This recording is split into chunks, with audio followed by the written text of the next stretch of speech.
Good morning. This is Christina Bowser, and I am a senior trainer at Extended Disc Assessments. I'm here today with Markku Kauppanen. He's the CEO, and he's the person I will go and ask questions to.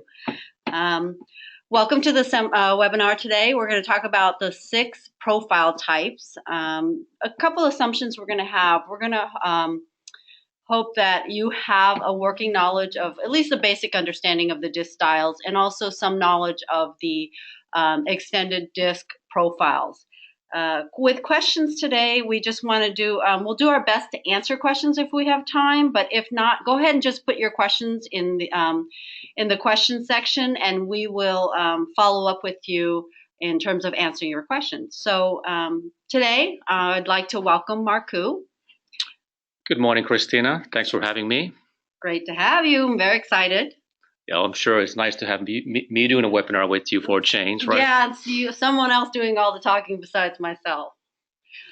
So today we're just going to talk a little bit about the 6 profile types. And even for me as a trainer here, it's something that I have learned about, but it's not something that I've really fully incorporated. So I myself am actually very interested in why we are even talking about 6 profile types and what it is that we are going to do with this information. So if you could just kind of explain to us, Markku.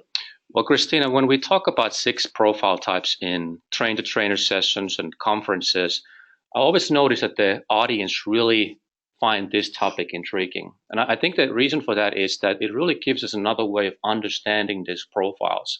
Because a lot of times we're talking about somebody being a D style or DI profile, etc. And that certainly is very helpful. But I think when we have a kind of an other perspective or other angle, if you will, to try to understand who other people are, maybe even understand ourselves a little better, I think it can be very helpful. And there's kind of 3 things that come to mind when we look at the 6 basic profile types is that what it really does for 3 main things. One is that it's really, like I said, it's another way to understand these styles. At a sort of a surface level, we're talking about D style, I style, S style, and so on. And when we start going deeper, kind of peeling those layers of the disc profiles, the 6 profile types can give another perspective for us to understand. And ultimately, that of course will help us to really have insights for improved interactions with other people. And the reason is that what I like to do is when I interact with anybody is that it's very easy to go to an autopilot. We repeat the most comfortable behavior that we have. But when I go from one interaction to the next, I really literally try to take 5 seconds to stop and think about who the other person is. If it's somebody I have never met before, then I certainly have to go through the steps to really try to identify their style and look for patterns of behavior. And then I can think about how I can consciously modify my behavior. But if I already know what somebody's disc profile is, like coworker, colleague, family member, my children, when I go from one interaction to the next, I think about what that person's disc style is. And I slow down and kind of make a mental note of what are the things that I should be doing and not be doing with that person. And I think the profile types help in that process as well. So you're basically saying, a lot, oftentimes when we're trained, as we know, we think about, what is the person's dominant disc style? Are they a D? Are they an I? Are they S or C? And then this is just another way of saying, how do I best identify and how do I make adaptations or in our communication if they're, these 6 different profile types. Is that correct? That is correct. It's exactly another way of looking at it, who the other person is and creating that confident self-awareness. There's really no one best way in my view, to try to identify the styles of other people. So I think that hopefully this topic just gives audience members there another way of looking at these profiles, and hopefully that makes it helpful for them to try to identify those styles and ultimately understand them better and make better decisions about how to modify their own behavior.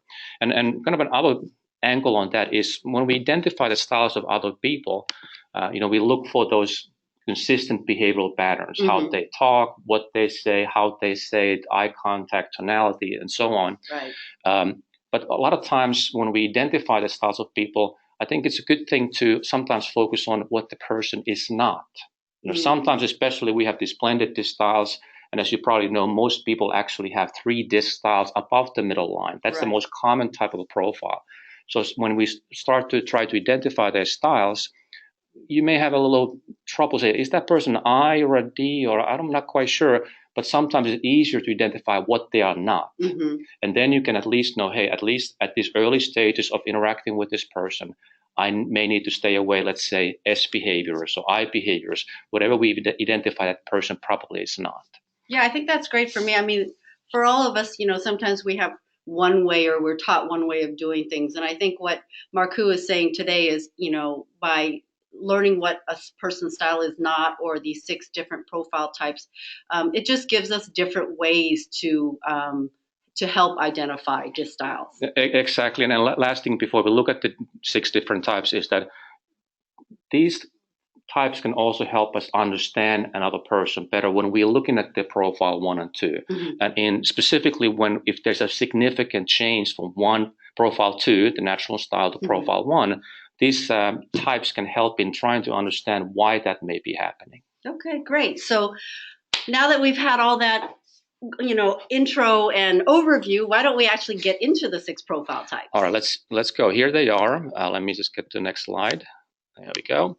The first one of the 6 is what's called I lead or I sell profile. If you don't mind, let me just interrupt you. For those of us, just as a quick refresher, can you just tell us what we're looking at, like the actual profile itself? Excellent point, Christina. So here we are looking at a profile that we would call a DI profile. And the reason it's a DI profile, we have the 4 axes, the D, I, S, and C on the profiles. And we focus on the behavioral styles that are above that middle line. And here, clearly, we have an individual whose D style is way in that upper zone, followed by the I style that is quite high as well, with the S and C falling into the middle line. So those are the 4 disc style axes that we see in these profiles when we're looking at these basic profile types.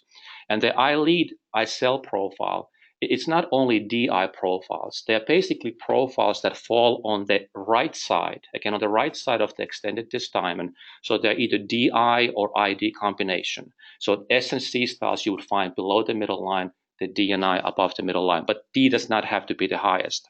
So what you're referring to is the extended disc diamond, which we haven't shown yet today, but we'll show in a little bit. But you're talking about when we talk about the top half of the diamond, or the left side or the right side. That's correct. So the I lead, I sell is going to fall on the DI side of the model. And one thing about when we look at these labels, I'm not a big fan of labels, but the labels can sometimes help our understanding. So when we're looking at the DI ID profiles, doesn't mean that they are salespersons naturally, or a must-be salesperson, or not necessarily a leader.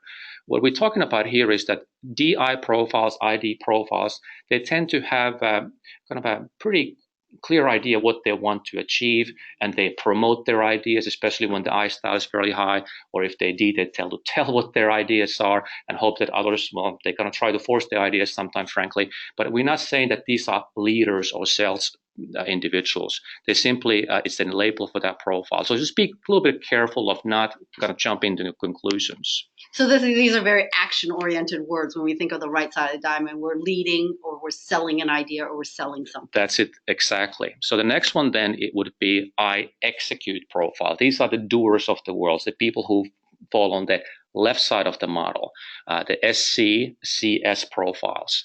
The reason we call them the I execute, because they get things done. The S styles want to do things completely.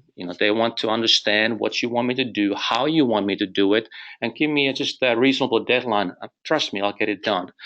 C styles, they want to do it correctly. So when you get these profiles who are on the left side of the model, when you give them some clarification on what the expectations are, how you want it to do it, why you want it to be done a certain way, they will get it done. Great. So those are the first 2. Okay. The third one would be I participate. Now we're looking at folks who are on the bottom half of the model, the I styles, the S styles. So these would be either the IS profiles or SI profiles. And as we know, I styles, S styles are all about people. They like to interact with one another. I styles want to be more of a center of attention, of course. S styles are more comfortable in familiar team member situations. They want to get to know people first, and then once they are comfortable with them, they certainly love that interaction with others, not as comfortable strangers, but these are the individuals who like to participate with other people. The opposite of that, of course, would be on the top half of the model, and we would call those I build, I create styles.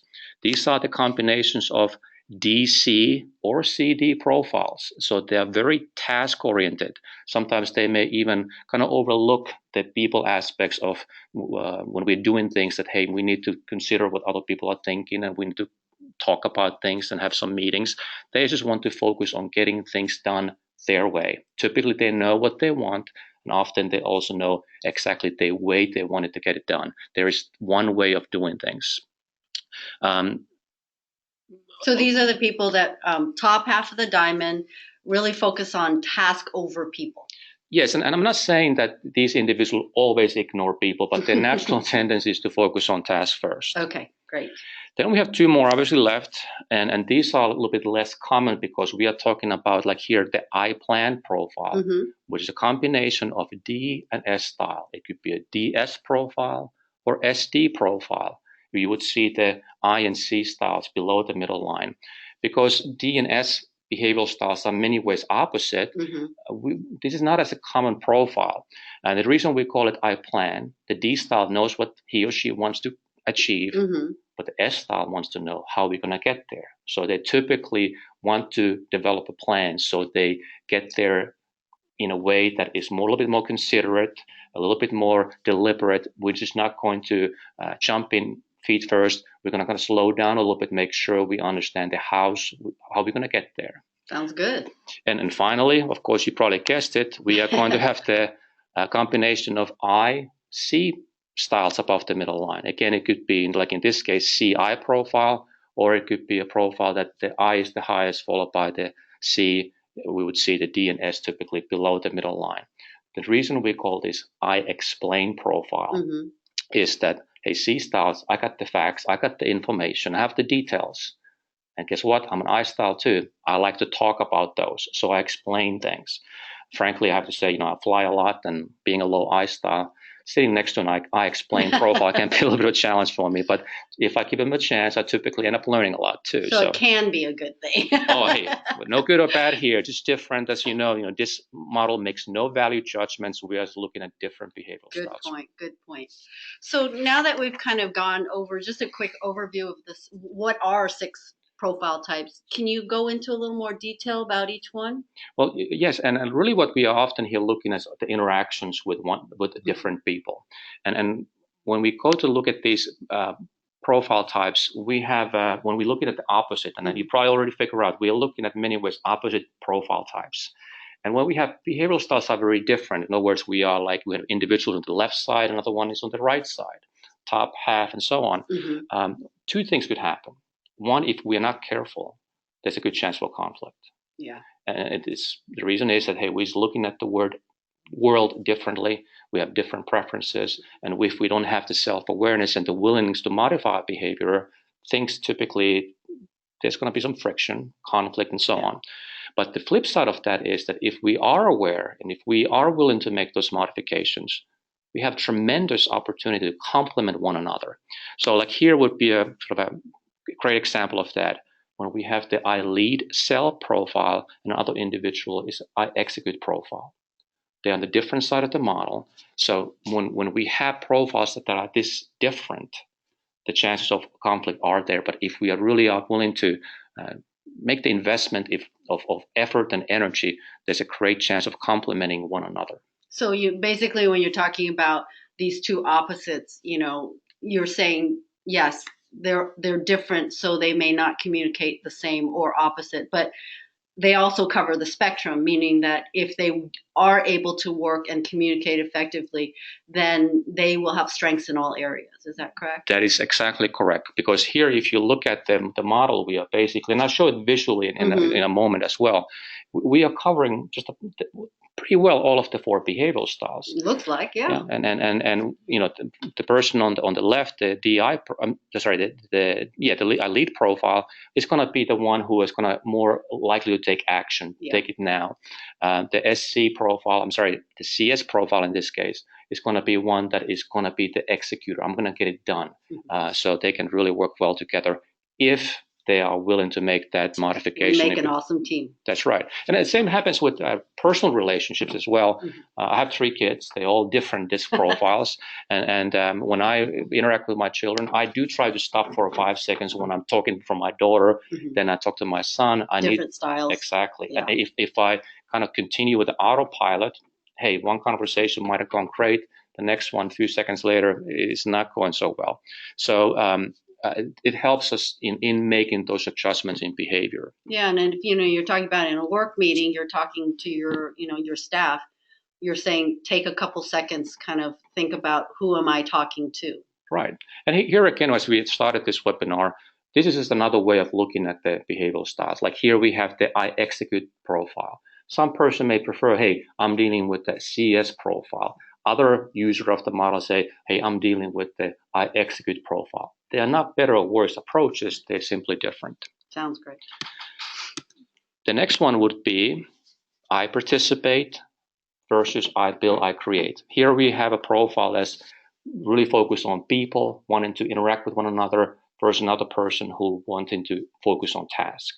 The task-oriented person that I build, I create, may find that, especially if they have a lot of I style, that's small talk, chit chat, let's get things done. Yeah. And the other person feels, hey, we need to talk too. We are human beings. We need to interact. I want to understand what you're thinking, what you're feeling. And if, again, we are not aware of those differences, we could have some problems. Okay. And then finally, we would have the I plan, I explain profiles. If you look at them, you can visually see right away, they're kind of like mirror profiles. Yeah. For one person, the D is above the line. For the other person, it's below the line, and so on for all of the 4D styles. So there's actually tremendous opportunity to complement one another, yet there's also that chance that we'll have some conflict. Great. One thing I want to mention here, so don't forget, also when we look at single individuals assessment, when we look at their profile 2, and as you know, we should always look at profile 2 first because that is that hardwired disc style, their natural style. But if we have a situation where we have, let's take the first one, I lead, I sell, I execute. Let's assume that those are the person's profile 1 and profile 2.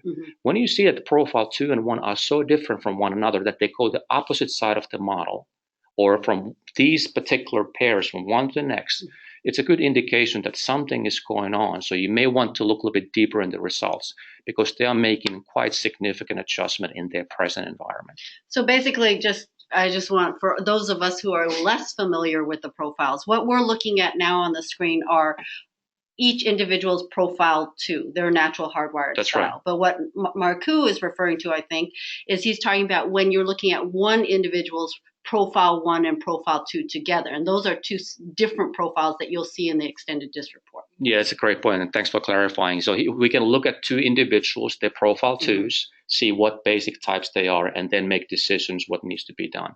We can also look at one individual's DISC results and look at their profile 1 and profile 2 and see if we see the basic profile type changing significantly. And what we are seeing right now, these 3 pairs are the most significant changes because in many ways they're almost opposite behavioral styles. Great. Thank you. I mentioned that I will show this visually because for me in particular, this made it clear to understand these basic types by looking at where they fall on the 4-quadrant model, particularly in the extended DISC diamond. So again, the I lead, I sell profiles, they're going to fall on the right side of the model. They are the DI profiles, the ID profiles. So this is what you were talking about before when you said top half, bottom half, left side, right side. That's exactly it. So, when the profiles fall, the profile 2 again, when they fall in this area, that's what the basic profile type for that individual is. And this is great for us visual learners, color-coded and everything. Yeah, and also when you're looking at teams, when you look at the shotgun name map, when we have all the team members plotted, you can actually overlay these on the team maps and see what kind of team you have. Do I have more of the I lead, I sell profiles, or do we have more of the I execute profiles? So you're saying in team reports, look at the clusterings. Do they fall more on the right side or the left side or whatever? That's right, because typically when we look at teams, if you look at many team reports, we're not going to see 25% of Ds, 25% of Is, S, and Cs, and so on.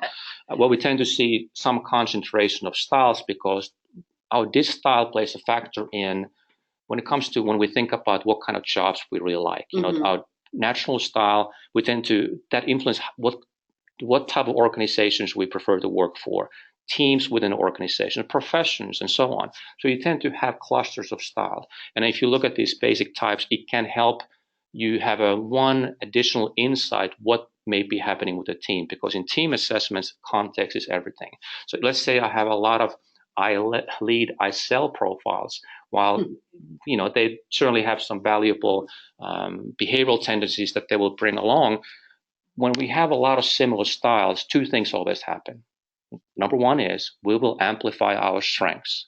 So when we have a lot of I lead, I sell profiles, boy, they're really eager to promote and come up with new ideas.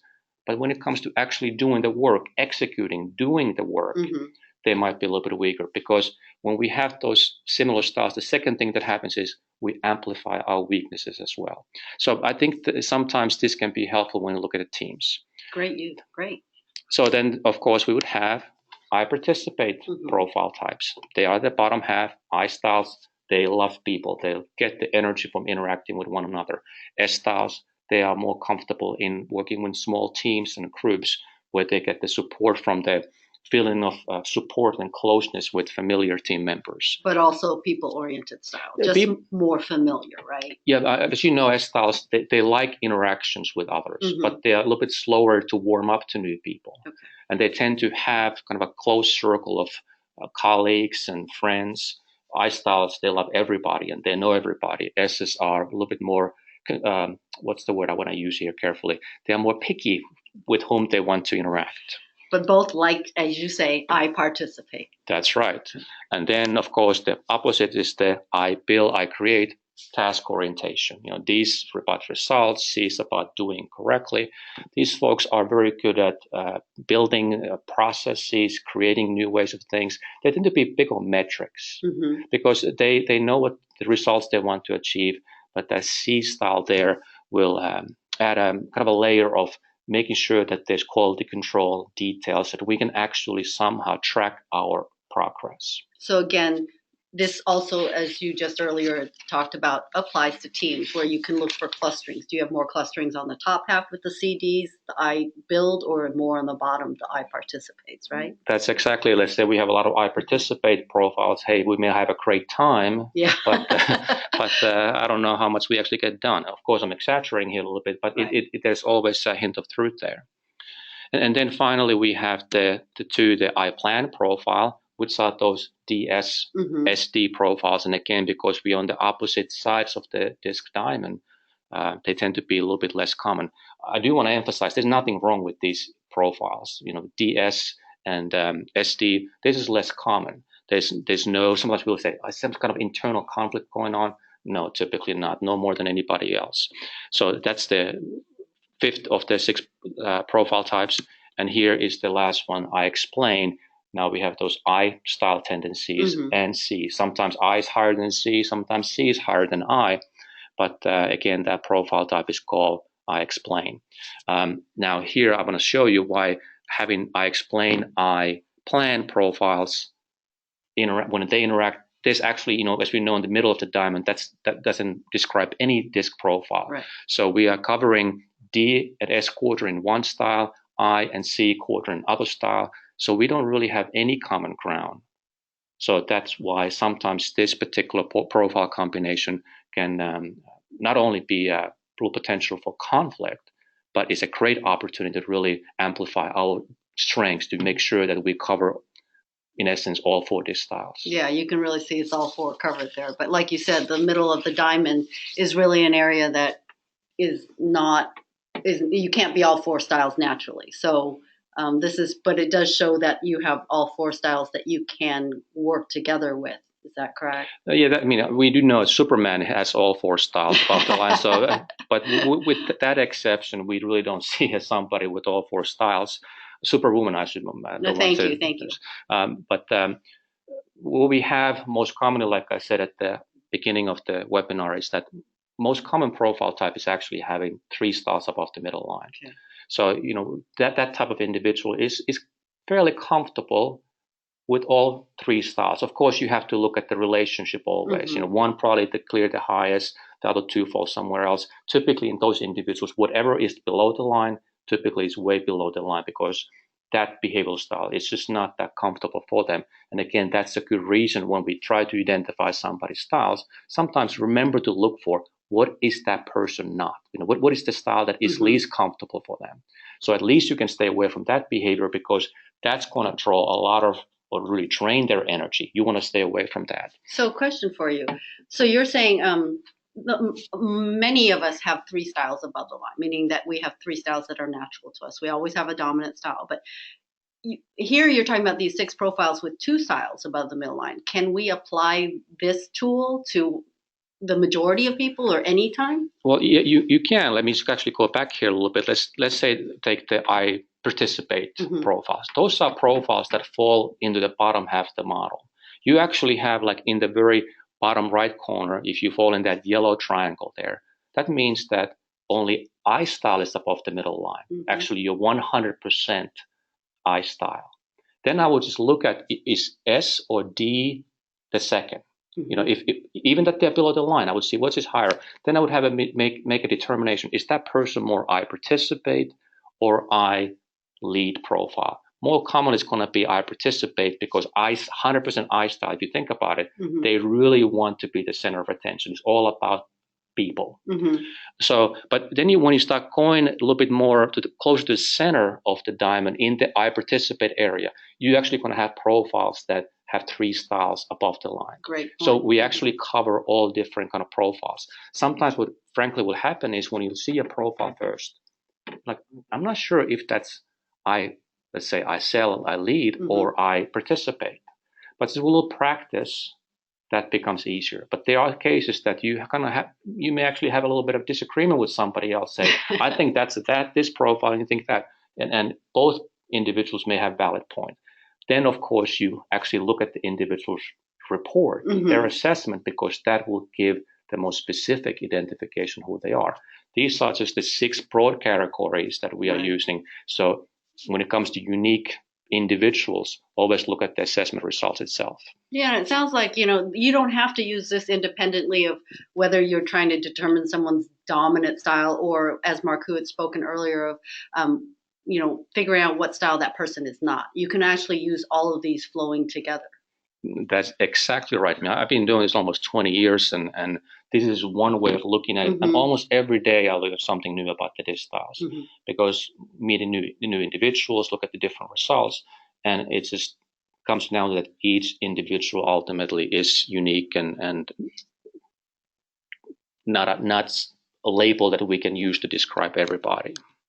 Well, thank you, Marku. I think that was really, really helpful to me. I mean, I'm always learning something new too, especially when my boss is sitting next to me. But is there anything else you just kind of want to summarize, or kind of a takeaway for everyone today?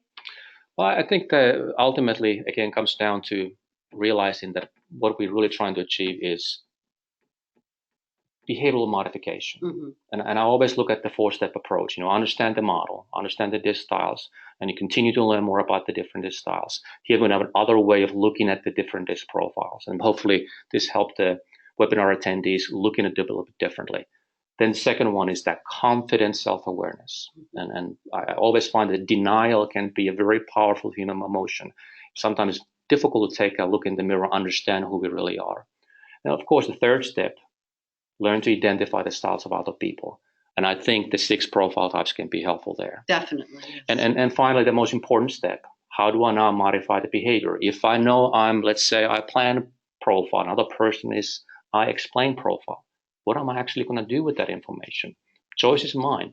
Will I not modify my behavior, or will I make the effort to modify behavior? That's what it's ultimately all about.